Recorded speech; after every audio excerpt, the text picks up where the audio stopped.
Jason Ball's bringing another video. I hate this camera, so I'm going to be switching it pretty soon here, but I need to get a video out, guys. Actually, this is the second time I've uploaded this video because I accidentally deleted it the first time, so I don't know what the heck happened there. Oh, and as always, if you could please comment, like, subscribe, hit the notification bell so when I do, make more videos, you'll know.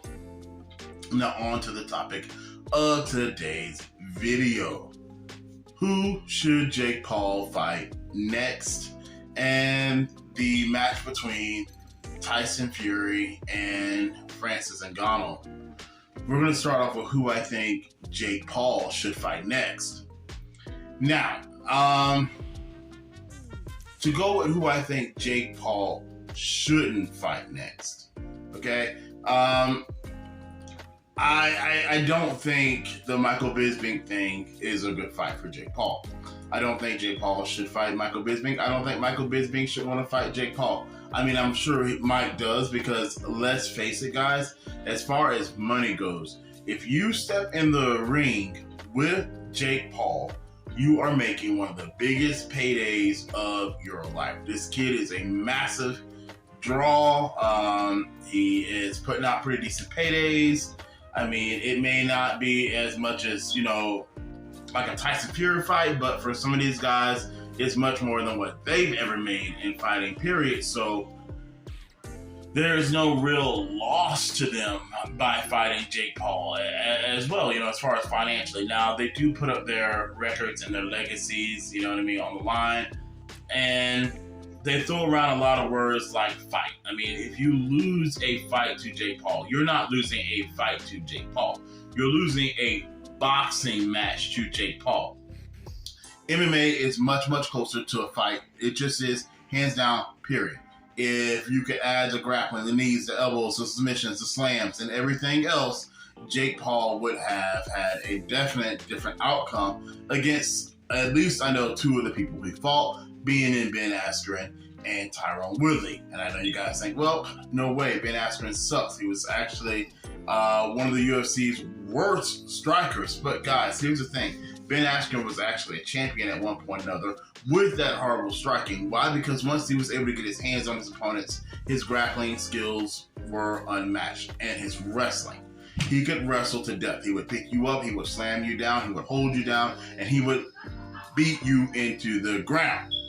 So when Jake Paul got him in boxing, because this is all that, Ben Askren really put his bread and butter into, he tried to strike and it just didn't come out that well. And I think as far as Bisping goes, Bisping does have some striking skills. He's actually a kickboxer by trade, but Bisping has one eye, guys, and he's in his upper 40s. Plus, Bisping done already basically said no, and he's called Jake out for what it is. A lot of people don't like to talk about it, but Bisping has said several times, Jake only goes for older guys, guys that mostly wrestle, guys that can't box, guys that are out of shape. He will never fight a younger athlete. He will never fight a guy that's a boxer, and that's on purpose. And it does kind of seem to be that way. I mean, I gotta be honest with you. I don't agree with Chael Sonnen when he said that Jake Paul lacks boxers that are calling him out. That's just not true at all. It just kind of seems like Jake Paul is on a wave of making money. And that might be his strategy, to kind of avoid the harder fights. He's going after the fights he thinks he has a better chance of winning. And he's, obviously trying to make some money. So that might be his thing. I don't know if he's really wanting to be, per se, a world champion boxer. I do not think the Anderson Silva fight will happen, only because, let's face it, once again, Anderson Silva does meet majority of the criteria. He is older. He has retired from the UFC, but however, he's not on a losing streak in boxing. He's on a losing streak in MMA, but Anderson Silva has actually had 5 now boxing matches, and he's won 5 boxing matches. So he's actually learned how to translate his MMA skills into boxing quite well. And I gotta be honest with you, that doesn't usually sit very well as far as like Jake Paul's opponent so far, at least. He doesn't seem to go for the guys that will give him a hard time. Now, I know he likes to say, it's all about promotion. It's all about promotion. It's all about promotion. These guys are boring. I don't think he gets promotion. But I assure you, Anderson Silva especially definitely has one of the hugest names in UFC history. If it was to come out that he was boxing Jake Paul, the promotion from the MMA community and the boxing community would be huge. But I do not think that's who Jake Paul is going to fight. Next, you've got Mike Tyson. I think Mike Tyson, he's definitely a boxer. He was definitely a world champion. He's definitely strong, and he definitely has some skills. And he's actually just fought not too long ago. He fought Roy Jones Jr. But however, Mike Tyson is so much older, and I think he just doesn't have the cardio and the wind to beat Jake Paul. If he does decide to fight Jake Paul, he better keep it within, let's say, 5 rounds at the very most. You know what I mean? This has to be a shorter fight. Because I think the only way Tyson wins is if he comes in there and he comes in there hard and he tries to put Jake Paul away. And that would have to be his strategy. If he sits there and tries to box with Jake round from round, I do believe the younger lion would win. Now, as far as money-wise go, that's the money for Jake Paul, I think, too. Because obviously we all know who Mike Tyson is. And Mike Tyson would appeal to the boxing community. He would appeal to the MMA community too, because we would kind of get a glimpse of what it would be like for Jake Paul to box a boxer, even if it's an older guy who's been out of the sport for a while. Jake Paul calling out Oscar De La Hoya, I don't know what the hell that's about. Oscar De La Hoya hasn't fought in like 18 years. I think last fought is like 143 pounds. Oscar is out of shape. That is not a good fight. That's trash. That's garbage. I don't know, Jake. What the hell ever with that one. So let's just throw that one out of there. The obvious fight for Jake Paul, guys. We may not want to hear it. We don't want to talk about it. We don't like saying it because we don't actually want to see it. I think a lot of people don't want to see it because they're actually afraid Jake Paul might actually lose. And that's Tommy Fury, guys. You knew I was going to say it. You knew I was going to say it. Tommy Fury is young. Tommy Fury is on a tear right now. He just fought recently. He beat a guy that was 10-1. Tommy Fury handed him his second loss. Tommy Fury is a dominant champion. The promotion-wise, come on, guys. It's going to get it. We all know who Tommy Fury is. His name is coming out more and more.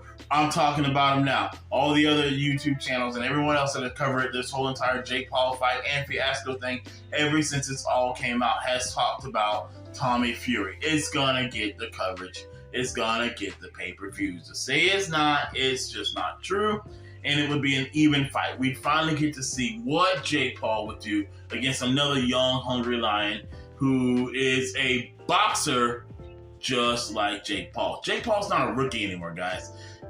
Really, there's a lot of stuff I didn't know about it. I think a lot of us didn't know about it coming into this thing. Jake Paul actually had about 5 years of boxing training, just straight boxing, before he ever stepped into the ring. So when he was fighting the Nate Robinsons and them, who, tried to throw together a training camp in like 2 or 3 months, that's not going to happen against a guy that's been doing something for 5 years. Jake Paul has been very well prepared from day one from this, so we do want to see him go against another boxer, and I do think Tommy Fury is the guy for him to go against. Now, on to topic number 2, Francis Ngannou and Tyson Fury. Tyson Fury just won his last fight by knockout, by uppercut. It's a beautiful uppercut, you know what I mean? We didn't see it coming. Tyson Fury, man, he's the man, okay? I'm put it straight out to you. As far as heavyweights goes, this guy is amazing. He has excellent skills. He knows how to box. He is a clean-cut fighter, and he's tough as hell. Whether you think he cheated Deontay Wilder or not, I mean, I know a lot of people want to say he did. I don't know, guys, but I can tell you this. The man could take a beating. He got knocked down and set back up like The Undertaker and got right back in the boxing match. Tyson Fury is no joke. Put him in there against Francis Ngannou. We all know Francis Ngannou knocks him out, and that's just what he does. Now, they were talking about a hybrid match. Now, I do not think, guys, that Francis Ngannou in a straight boxing match can beat Tyson Fury. I don't think he has showed the cardio, for one, to be able to beat Tyson Fury. And two, Tyson Fury just knows boxing. I mean, he understands it and everything. And there's a different type of defense and guard that you have with regular boxing gloves. That's why I do think the hybrid match, however, would be pretty exciting. Because now we're going to use MMA gloves for this. Now, if you think about a boxing glove, boxing when you guard is different than it is when you guard in MMA. When you have a boxing glove, this is my hand, okay? So it basically covers kind of like that, you know what I mean? It's not all the way, you got the padding in between. So this boxing glove has to go over my hand. This is a very large shield.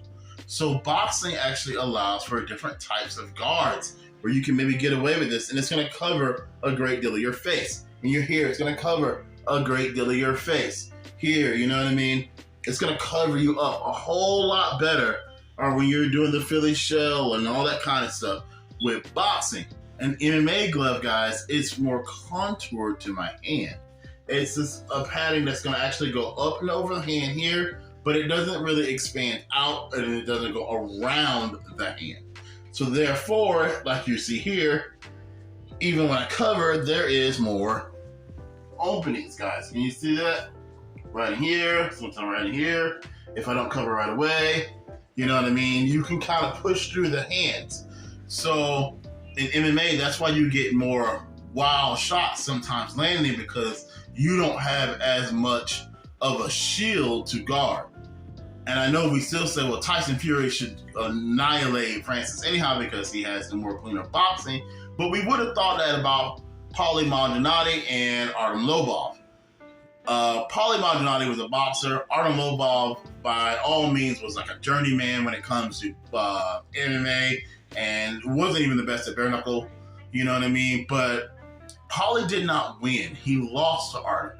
He lost because all the boxing in the world didn't prepare him for a guard technique that was a lot different, to something smaller. You couldn't get away with being as sloppy. So therefore, Artem was able to land more shots and was able to get in there more because Paulie didn't have that big shield and the things that he was used to. So if you're training in boxing only and you're used to some of the stuff that you can get away with in boxing, you have to understand once you go to smaller gloves and close to the hands, you cannot get away with it. The boxing glove, by all means, guys, is actually more of a weapon than anything else. It is big, it is padding, it helps with more guard, help you to guard better, and it is also a bigger piece of foam so you can actually, hit or land a little bit more. The hand is smaller, man. It's just more dangerous, and I think that being said, Francis could land one of those big shots that could change the night and end up being the guy that knocks out Tyson Fury.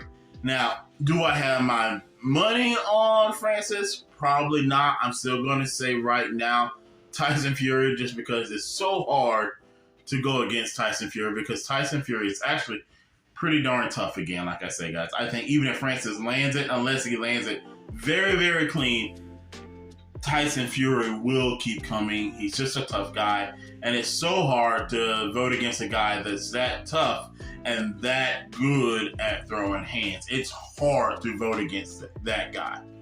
So, yeah, guys, we got a lot of things coming up in the future. Hopefully, we do get to see Jake Paul finally get in there with Tommy. That's the fight that I obviously want to see, and I think that's the fight that a lot of us really do want to see, even the ones that don't want to see Jake lose. They want to see Jake come out victorious. The Francis Ngannou match with Tyson Fury, woo, that's definitely going to be something awesome. They didn't actually give me a date on that. I didn't get a date on that, so I have to get back to you on that. So, I think that's something we want to see as well, guys. We've got so much to cover, and I've always got so many new things. I've got a surprise that I'll be showing you pretty soon. Hey, this channel mixes it up. It's Moto MMA for a reason. We talk about not only motorcycles, but mixed martial arts and boxing and all types of self-defense as well, guys. All right, again, thank you guys so very much for all your comments, your likes.